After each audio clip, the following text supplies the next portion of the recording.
Hello everyone, I hope everyone is doing well. This is Sunny from Sunny Talks and I am finally back. And on today's episode of Sunny Talks, I will help you learn how to find that perfect diamond ring for your loved one so that you don't make any mistakes or get overwhelmed with all the information that's out there. And like I did when I initially bought it for my loved one, as I only had a week and I had to go buy it. So without further ado, let's get started. So the very first choice you have to make is, do you want a lab grown diamond or a earth grown diamond?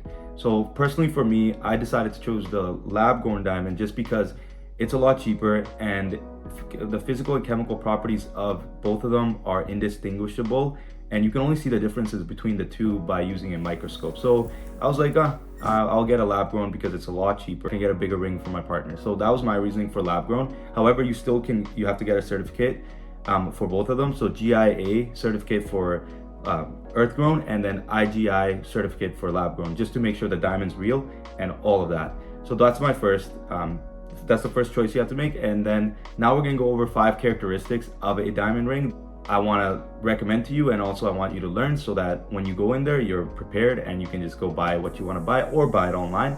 So yeah, are you guys ready? Let's go.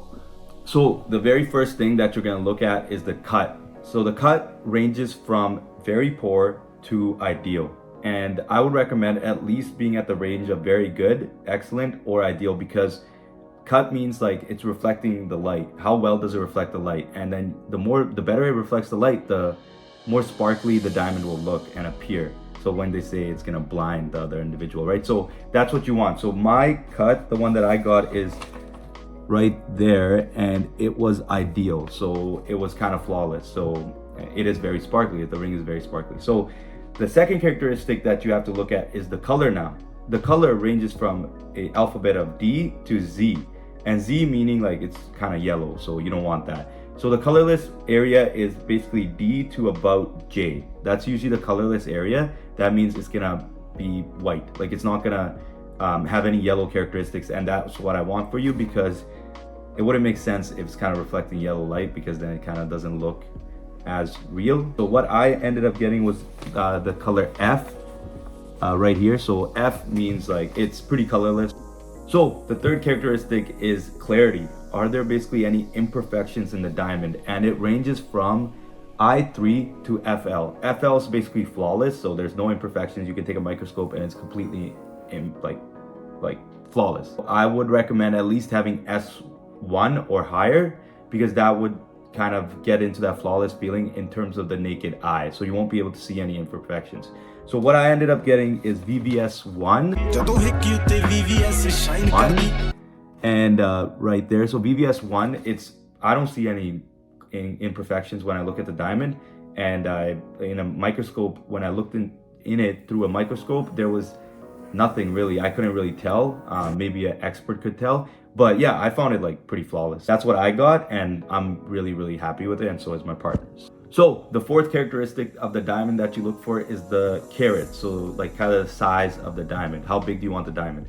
So I got a 1.77 carat, just because my partner has very small fingers, and it actually looks perfect on it. It's not too big, not too small. It just looks perfect. So I got lucky because initially I was thinking I'm gonna get like a 2.5 to a 3 carat one, and I'm so glad I didn't, because it would have not looked as aesthetically pleasing as this one does. So yeah, that all depends on like your partner's fingers, how big they are, and yeah, what kind of diamond you want. So you can go from a 0.5 carat to about 6 carats, and yeah, this one's all completely up to you, whatever you want. So those are the 4 characteristics of the diamond itself. And now the last thing you have to look at is the shank. So the shank is basically the ring now. So we ended up getting a 18 karat yellow gold ring. So basically it's 18 karat gold and then white gold on the top to hold the diamond. And I recommend this as well, because the white gold makes sense, because then it's not interfering with the colorlessness of the diamond, and on top of that, the gold at the bottom just looks perfect. But sometimes individuals want like the shank to have diamonds on it as well, and that looks pretty too. That was my initial choice, but then and when my partner had shown me the ring she wanted a long time ago, I looked at it and I'm like, no, gold is what you want. So it actually looks perfect. I love it. So these are the 5 things that you look for in a diamond ring. So if you like that video, please subscribe and please share it with other individuals that might be struggling with the same thing that I struggled with, and I wish I had this video. So I really appreciate your time, and please subscribe and share, and I will see you soon. Bye.